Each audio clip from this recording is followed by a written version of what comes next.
മാധ്യമപ്രവർത്തകർക്കും പെരുമാറ്റച്ചട്ടം ബാധകമാണ്. തെരഞ്ഞെടുപ്പ് സംബന്ധിച്ച വാർത്തകളുടെ നിജസ്ഥിതി മനസ്സിലാക്കിയാവണം അവ പ്രസിദ്ധീകരിക്കേണ്ടത്. ഇതിനായി ജില്ലകളിൽ ജില്ലാ കളക്ടർ ചെയർമാനും ജില്ലാ ഇൻഫർമേഷൻ ഓഫീസർ കൺവീനറുമായി ഒരു സമിതി മീഡിയ റിലേഷൻസ് കമ്മിറ്റി രൂപീകരിച്ചിട്ടുണ്ട്.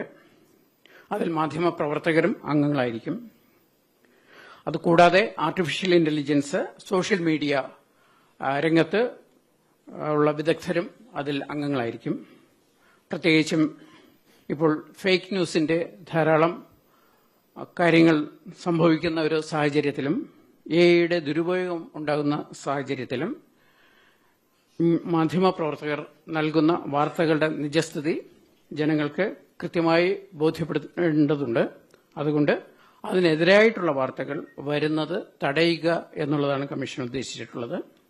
സംസ്ഥാന തലത്തിലും ഇതിനായി ഒരു സമിതി രൂപീകരിച്ചിട്ടുണ്ട്. വോട്ടെടുപ്പ് അവസാനിക്കുന്നതിന് മുമ്പുള്ള 48 മണിക്കൂർ,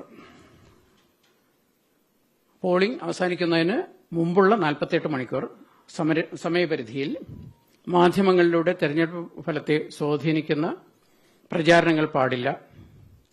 തെരഞ്ഞെടുപ്പ് സംരക്ഷണം സംബന്ധിച്ച് ന്യൂസ് ബ്രോഡ്കാസ്റ്റിംഗ് സ്റ്റാൻഡേർഡ് അതോറിറ്റി നൽകിയിട്ടുള്ള നിർദ്ദേശങ്ങളും അച്ചടി മാധ്യമങ്ങൾക്കായി പ്രസ് കൌൺസിൽ ഓഫ് ഇന്ത്യ നൽകിയിട്ടുള്ള മാർഗനിർദ്ദേശങ്ങളും പാലിക്കേണ്ടതാണ്.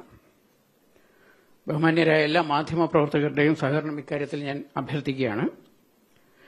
പെരുമാറ്റച്ചട്ടം സംബന്ധിച്ച മാർഗനിർദ്ദേശങ്ങൾ കമ്മീഷൻ പുറപ്പെടുവിച്ചിട്ടുണ്ട്. അവ പാലിക്കാനും തെരഞ്ഞെടുപ്പ് സമാധാനപരമായി നടത്തുന്നതിനും ബന്ധപ്പെട്ടവർ ആവശ്യമായ നടപടികൾ സ്വീകരിക്കേണ്ടതാണ്.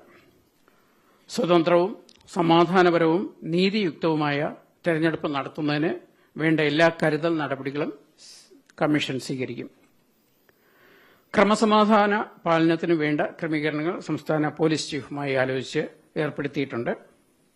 പ്രശ്നബാധിത ബൂത്തുകളിൽ ആവശ്യാനുസരണം വീഡിയോഗ്രാഫിയും വെബ്കാസ്റ്റിംഗോ ഏർപ്പെടുത്തും.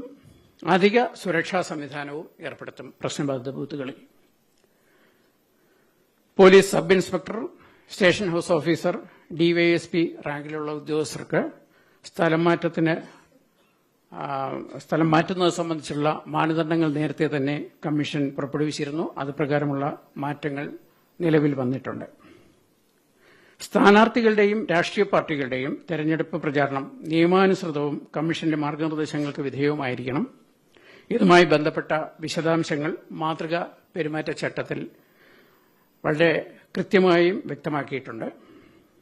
വാഹന പ്രചാരണത്തിനും പൊതുയോഗങ്ങൾ, പ്രകടനങ്ങൾ എന്നിവയ്ക്കും പോലീസ് അധികാരികളുടെ മുൻകൂട്ടിയുള്ള അനുമതി വാങ്ങേണ്ടതാണ്.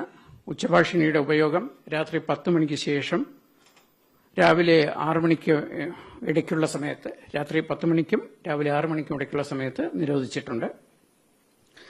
നിയമാനുസൃതമായ ശബ്ദപരിധി പാലിച്ചായിരിക്കണം പ്രചാരണ പ്രവർത്തനം നടത്തേണ്ടത്. പരസ്യപ്രചാരണം വോട്ടെടുപ്പ് അവസാനിക്കുന്ന സമയത്തിന് 48 മണിക്കൂർ വരെ മാത്രമേ പാടുള്ളൂ. സ്ഥാനാർത്ഥികളും രാഷ്ട്രീയ പാർട്ടികളും അച്ചടിക്കുന്ന പോസ്റ്ററുകളിലും ലഘുലേഖകളിലും അച്ചടിക്കാരന്റെയും പ്രസാധകന്റെയും പേരും വിലാസവും കോപ്പികളുടെ എണ്ണവും ഉണ്ടായിരിക്കണം. അച്ചടിക്കുന്ന രേഖയുടെ പകർപ്പും അതോടൊപ്പം പ്രിന്ററുടെ ഡിക്ലറേഷനും ജില്ലാ തെരഞ്ഞെടുപ്പ് ഉദ്യോഗസ്ഥന് നൽകിയിരിക്കണം. വോട്ടെടുപ്പ് അവസാനിക്കുന്നതിന് മുമ്പുള്ള 48 മണിക്കൂർ വേളയിൽ മദ്യനിരോധനം ഏർപ്പെടുത്തും. വോട്ടെണ്ണൽ ദിവസവും മദ്യനിരോധനം ഉണ്ടാകും. തെരഞ്ഞെടുപ്പ് പ്രവർത്തനങ്ങൾ നിരീക്ഷിക്കുന്നതിനായി ഓരോ ജില്ലയിലും ഒരു ജനറൽ ഒബ്സർവർ ഉണ്ടാകും. IAS, IFS തലത്തിലുള്ള ഒരു ഓഫീസറെ കമ്മീഷൻ ഇതിനായി നിയോഗിക്കും. സ്ഥാനാർത്ഥികളുടെ ചെലവ് കണക്ക് പരിശോധിക്കുന്നതിനും നിരീക്ഷിക്കുന്നതിനുമായി ചെലവ് നിരീക്ഷകരെയും കമ്മീഷൻ നിയോഗിക്കും. പൊതുസ്ഥാപനങ്ങളും പരിസരവും തെരഞ്ഞെടുപ്പ് പ്രചാരണത്തിന് ഉപയോഗിക്കാൻ പാടില്ല.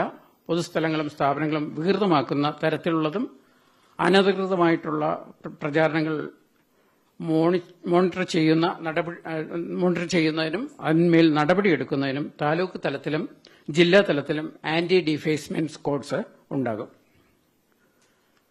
കമ്മീഷൻ ഊന്നൽ നൽകുന്ന മറ്റൊരു കാര്യമാണ് ഗ്രീൻ പ്രോട്ടോകോൾ പാലിച്ചുകൊണ്ടായിരിക്കണം തെരഞ്ഞെടുപ്പ് നടത്തേണ്ടത്, പ്രചാരണ പ്രവർത്തനങ്ങൾ നടത്തേണ്ടത് എന്നുള്ളതാണ്. അതിനാവശ്യമായിട്ടുള്ള വിശദമായ മാർഗനിർദ്ദേശങ്ങൾ പുറപ്പെടുവിച്ചിട്ടുണ്ട്. സ്ഥാനാർത്ഥികൾക്ക് പരമാവധി ചെലവഴിക്കാവുന്ന തുക ഗ്രാമപഞ്ചായത്തിൽ 25,000 രൂപയും ബ്ലോക്ക് പഞ്ചായത്തിൽ മുനിസിപ്പാലിറ്റിയിലും 75,000 രൂപയും ജില്ലാ പഞ്ചായത്തിലും കോർപ്പറേഷനിലും 1.5 ലക്ഷം രൂപയുമാണ്. സ്ഥാനാർത്ഥികളുടെ ചെലവ് കണക്ക് ഫലപ്രഖ്യാപന തീയതി മുതൽ 30 ദിവസത്തിനകം തദ്ദേശ സ്ഥാപന സെക്രട്ടറിമാർക്ക് നൽകിയിരിക്കണം. ചെലവ് കണക്ക് നൽകാതിരിക്കുകയോ പരിധിയിൽ കൂടുതൽ ചെലവഴിക്കുകയോ ചെയ്യുന്ന സ്ഥാനാർത്ഥികളെ കമ്മീഷൻ അയോഗ്യനാക്കും. അത് 5 വർഷക്കാലം അയോഗ്യത നിലനിൽക്കും. വോട്ടെടുപ്പ് ദിവസം രാവിലെ 6 മണിക്ക് അതാത് പോളിംഗ് സ്റ്റേഷനിൽ വെച്ച് മോക്ക് പോൾ നടത്തും. വോട്ടെടുപ്പ് രാവിലെ 7 മണിക്ക് ആരംഭിക്കും. വൈകുന്നേരം 6 മണി വരെയാണ് പോളിംഗ്. പോളിംഗ് രാവിലെ 7 മണി മുതൽ വൈകുന്നേരം 6 മണി വരെയാണ്. രാവിലെ 7 മണിക്ക് പോളിംഗ് തുടങ്ങുന്നതിന് മുമ്പ് 1 മണിക്കൂർ മോക്ക് പോൾ നടത്തുന്നതിന് വേണ്ടി രാവിലെ 6 മണി മുതൽ തന്നെ മോക്ക് പോളിനുള്ള സംവിധാനം എല്ലാ പോളിംഗ് സ്റ്റേഷനിലും ഉണ്ടാകും. വോട്ടർമാർക്ക് സൌകര്യപ്രദമായ രീതിയിൽ പോളിംഗ് സ്റ്റേഷനുകൾ ക്രമീകരിക്കുന്നതിനാണ് കമ്മീഷൻ നിർദ്ദേശിച്ചിട്ടുള്ളത്. അടിസ്ഥാന സൌകര്യങ്ങളായ ഇലക്ട്രിസിറ്റി, കുടിവെള്ളം, റാമ്പ്, സുഗമമായ വോട്ടിംഗിനും വിശ്രമിക്കുന്നതിനുമുള്ള സൌകര്യം എന്നിവ എല്ലാ പോളിംഗ് സ്റ്റേഷനിലും ഏർപ്പെടുത്തും. വോട്ട് ചെയ്യുന്നതിന് ഹാജരാക്കാവുന്ന തിരിച്ചറിയൽ രേഖകൾ കേന്ദ്ര തെരഞ്ഞെടുപ്പ് കമ്മീഷൻ നൽകിയ തിരിച്ചറിയൽ card, passport, driving licence, PAN card, photo പതിച്ച SSLC ബുക്ക്, ഏതെങ്കിലും നാഷണലൈസ്ഡ് ബാങ്കിൽ നിന്നും 6 മാസത്തിന് മുമ്പ് നൽകിയ ഫോട്ടോ പതിച്ച പാസ്ബുക്ക്, സംസ്ഥാന തെരഞ്ഞെടുപ്പ് കമ്മീഷൻ നൽകിയ തിരിച്ചറിയൽ രേഖ, ആധാർ കാർഡ്. ഇത് കൂടാതെ കമ്മീഷൻ വോട്ടെടുപ്പിന് മുമ്പായി നൽകുന്ന നിർദ്ദേശപ്രകാരമുള്ള തിരിച്ചറിയൽ രേഖയും പോളിംഗിന് വരുന്ന സമയത്ത് വോട്ടർമാർക്ക് ഹാജരാക്കാവുന്നതാണ്.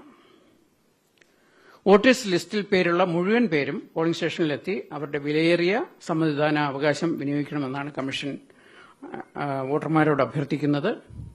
കമ്മീഷൻ ഇത്തവണ എടുത്ത ഒരു സമീപനം തന്നെ അർഹതയുള്ള 100% വോട്ടർമാരെയും വോട്ടേഴ്സ് ലിസ്റ്റിൽ ഉൾപ്പെടുത്തുക.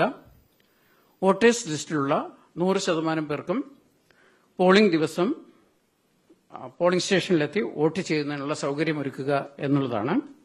അതുകൊണ്ട് ഏറ്റവും പ്രധാനപ്പെട്ട ഒരു തെരഞ്ഞെടുപ്പ് എന്നുള്ള നിലയിൽ തദ്ദേശ സ്ഥാപന തെരഞ്ഞെടുപ്പിലേക്ക് മുഴുവൻ വോട്ടർമാരും എത്തി വോട്ട് രേഖപ്പെടുത്തണം എന്നാണ് കമ്മീഷന് അഭ്യർത്ഥിക്കാനുള്ളത്. വോട്ടെടുപ്പ് ദിവസം എല്ലാ സർക്കാർ പൊതുമേഖലാ ജീവനക്കാർക്കും നെഗോഷ്യബിൾ ഇൻസ്ട്രുമെന്റ് ആക്ട് പ്രകാരം അവധിയായിരിക്കും. സ്വകാര്യ മേഖലയിലെ വ്യാപാര, വാണിജ്യ, വ്യവസായ സ്ഥാപനങ്ങളിലെ ജീവനക്കാർക്ക്